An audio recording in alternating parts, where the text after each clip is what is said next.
And we have Federal MP, the member for Hughes, joining us for his special take on Ice Age Watch. Welcome to the program again, Craig. Yeah, great to be here, Rita. The voice is a bit scratchy after, after the snow we had down in Canberra and Goulburn, but... Snow? Snow, yeah, we had all the snow down in Goulburn. Isn't the planet warming? Well, Mark, we had the CSIRO tell us that snow was going to be a thing of the past, but you saw the big dump we had down in Goulburn. Massive dump. The big merino down there was actually shivering.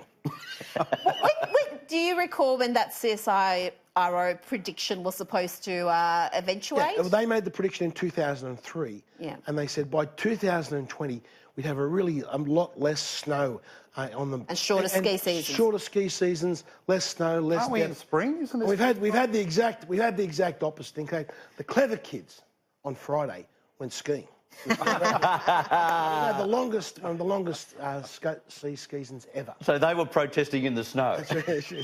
Now let's talk about the PM's visit to America. As we know, the US walked away from Paris. That was one of Trump's election promises, and he fulfilled it. What do you think we can learn? And let's have a look at the climate emergency in the USA. Well, I thought what was really amazing when you look at some of the data from the USA, and remember, the USA has the longest running, most diverse temperature records of almost anywhere in the world. So you look back in 50 US states, from Florida all across to Alaska, you'd imagine how would those states break up about where their hottest years were. And you would imagine, if you'd followed all its warming, that all those hottest years would have been this century. But in fact, 32 of the 50 US states have had their hottest year in the 1930s or earlier. Oh, that's interesting. And only 2 US states have had their hottest years this century. So it's the exact opposite of what you would expect if you listen to the alarmist rhetoric. We need to get Craig in the schools of Australia. That's what we need to do. Just teaching facts like that. Yeah. What year was the hottest year? One of the other interesting statistics, you look at what was the hottest, look at what days, when do they have the most days over 95 degrees, which is the equivalent of 35 degrees here Celsius in Australia. When were the most days? And if you look back through the US records, again, they had much hotter weather back in the 1930s than what they did today. And if you look at the trend over the last century, it's a declining trend, not an increasing trend. The exact opposite of what we're told. Now, do you think the Prime Minister is going to pick up some tips from Donald Trump about how to navigate this policy area? Because Trump has been very clear. He made an election promise, he's fulfilled it, whilst the Liberals, or the coalition, it must be said, seem to be a little bit pregnant on this issue. Well, they are not adopting Labor's targets, but you've still got some pretty ambitious targets that are having an impact on industry and on citizens. Rita, at the moment, the uptake of renewables in Australia per capita is 4 to 5 times more of that in the EU, the US and places like Japan. 4 to 5 times more. An incredible number of solar and wind farms we're getting into the grid. And yet you have these activists still out there in the streets campaigning against us. The problem is these people can never, ever be appeased. No matter what you do. Then why are you trying to appease them? Why are you trying to appease them when they're not going to be appeased? Because if you listen to what the kids were saying and the adults accompanying them and pulling the strings, they think the government is doing nothing on climate change. That's what you keep hearing. They're not doing anything. When we have signed up to Paris and we're meeting our targets, one of the very few countries meeting our targets. These alarmists live in a completely fact-free world. In fact, I made a speech in Parliament through the week saying that everything you have been told is a lie. And when you go through the facts and you see these kids protesting in the streets, everything they've been told and everything they complain about is exactly wrong. And they say, oh, we believe in the science, but the science says the exact opposite of what they are protesting. What's the update on polar bears? Have the polar bears gone on holidays yet? You see the kids, they're carrying the science, the polar bears are all dying. Everywhere. And that's the thing. And it was even young Greta Thunberg. She admitted in an interview that one of the ways she became radicalised and indoctrinated was they showed her videos of starving polar bears. Oh, so that's a very emotional thing for a young child to see these sort of starving polar bears and think it's all your fault because of climate change. But if you look at the science, you look at the latest science, Professor Susan Crockford one of the foremost experts in this field, says polar bears, they're thriving and the numbers are actually increasing, not decreasing. So again, what all these alarmists believe in the information they're peddled, the truth is the exact opposite. But that's the thing.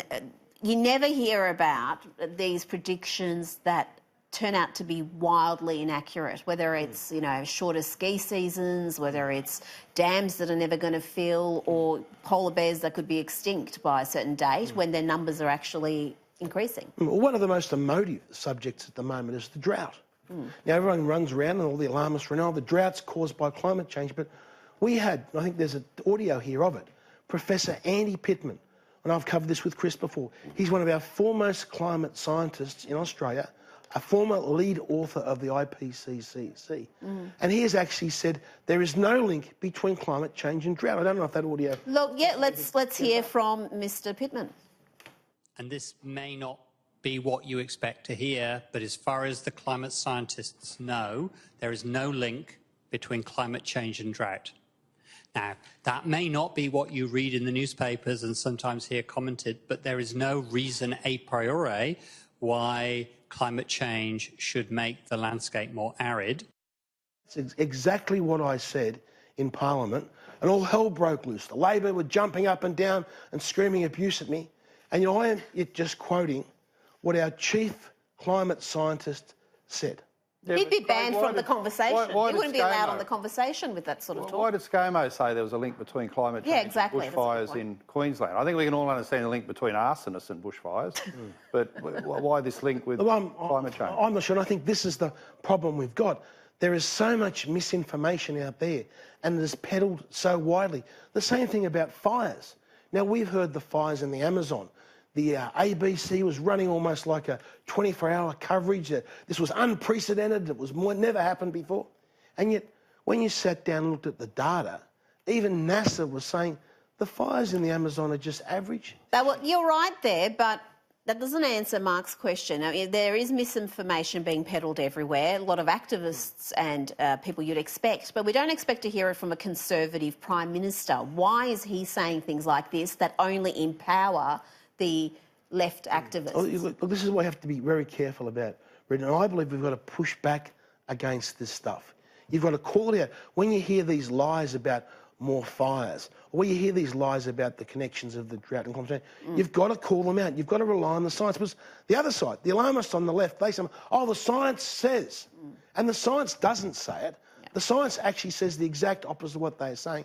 And this is doing not only harm to our nation, but it's doing harm to kids. We've heard stories about young kids being terrified about their future, actually being prescribed psychotic drugs because they are so frightened, because it's all lies. And the real danger, this is all being pushed by the left.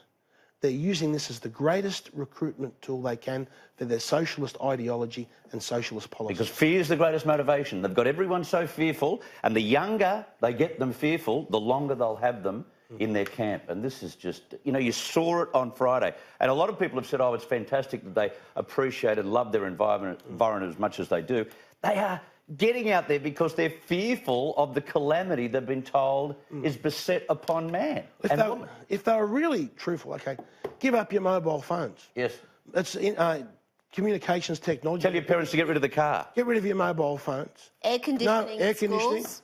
No, at home. No schoolies week on the Gold Coast. That's all cancelled. Cancel all those things. And then see how true they are. Absolutely. Now, you've got to stick around for us because we're going to do weekly Wokelies. We've got a couple of doozies for you there. And one of them I think you'll be very interested in. Throw to the sting.